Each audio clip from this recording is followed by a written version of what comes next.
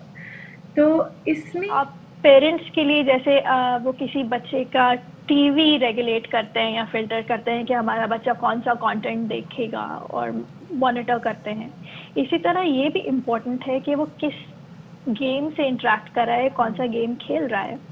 That is also equally important. اگر وہ اس طرح کے کوئی گیمس کھیل رہے ہیں جیسے انہوں نے بتایا، there are lot of games that are helping people, جس سے وہ چیزیں سیکھ سکتے ہیں، رائٹ. لیکن اس کے ساتھ ساتھ ایک ٹرینڈ بھی ہوتا ہے. فار ایگزامپل کوئی ایک ڈرامہ چل رہا ہو تو everyone wants to watch that drama, کیونکہ سب لوگ وہ ڈرامہ دیکھ رہے ہیں، پاپولر ہو رہے ہیں. اسی طرح ان اے گیمنگ ورلڈ اگر کوئی گیم پاپولر ہو رہا ہے اور بہت سارے بچے کھیل رہے ہیں یا بہت سارے لوگ کھیل رہے ہیں، تو دوسرے لوگ بھی اس کو ڈاؤن لوڈ کر کے ایٹ لیسٹ ایکسپلور کرنا چاہتے ہیں کہ ہو کیا رہا ہے، کہ یہ گیم اتنا زیادہ پاپولر کیوں ہو رہا ہے، اس میں ایسی کیا چیز ہے جو لوگوں کو اچھی لگ رہی ہے. فار ایگزامپل بیچ میں ایک پوکیمون گو آپ جیسے کہہ رہے تھے بہت زیادہ پاپولر ہو گیا تھا، سب لوگ کھیل رہے تھے. کچھ لوگوں کے لیے وہ کنٹینیو رہا کیونکہ ان کو وہ کھیلنا اچھا لگا، but some people just explored it and then they left it, right. Ban لگ گیا بعد میں، مسئلہ ہی ہوا. لوگوں نے ایکسپلور کرنا نہیں چھوڑا، بین لگ گیا. But in other parts of the world as well کہ تھوڑا سی ایک پیک آتی ہے کسی ایک ٹرینڈ کے اندر and then it goes back to a normal. Fatima دیکھا جائے تو کیوروسٹی ایک اچھی چیز بھی ہے. ہم بہت ساری چیزوں میں جب بچوں کو منع کرتے ہیں پھر بچوں کو اور زیادہ تجسس ہوتا ہے کہ میرے ماں باپ نے منع کیا اب تو میں نے یہی گیم جا کے کھیلنی ہے، تاکہ میں چھپ کے کھیلوں. ماں باپ کی ایبسنس میں بچے وہ گیم ڈاؤن لوڈ کر لیتے ہیں، گیم کھیلتے ہیں، جیسے ماں باپ ہوتے ہیں اس کو ڈیلیٹ بھی کر دیتے ہیں. یہ تجسس، اس ٹائپ کا تجسس آپ، کیونکہ آرٹیفیشیل انٹیلیجنس سے بھی آپ کا تعلق ہے، تو آپ کی فیکٹ فائنڈنگز جو ہیں وہ کیا کہتی ہیں اس حوالے سے؟ آئی تھنک کیوروسٹی بہت اچھی چیز ہے، کیونکہ کیوریوسٹی آپ کو ہیلپ کرتی ہے ڈفرینٹ چیزیں ایکسپلور کرنے میں، ڈفرینٹ اپرچونیٹیز کے لیے.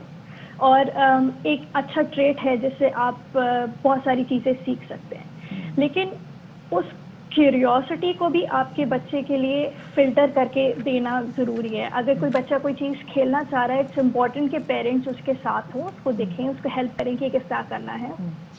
اور کچھ کنٹینٹ ایسا ہوگا جس کو فلٹر آؤٹ کرنا پڑے گا اور بچے کو بتانا پڑے گا. جناب میرے خیال میں پھر گفتگو یہیں پہ کنکلوڈ کرتے ہیں کہ بچوں کو کنٹرول کریں، ٹیکنالوجی کو ریجیکٹ مت کریں. ٹیکنالوجی آپ کے بچوں کو بھی آگے لے کے جائے گی اور آپ کو بھی آگے لے کے جائے گی. نقصان دونوں ہے نا، فائدہ نقصان دونوں ہے، بٹ میرے خیال میں ٹیکنالوجی کے پرکس زیادہ رہتے ہیں. بہت بہت شکریہ جی.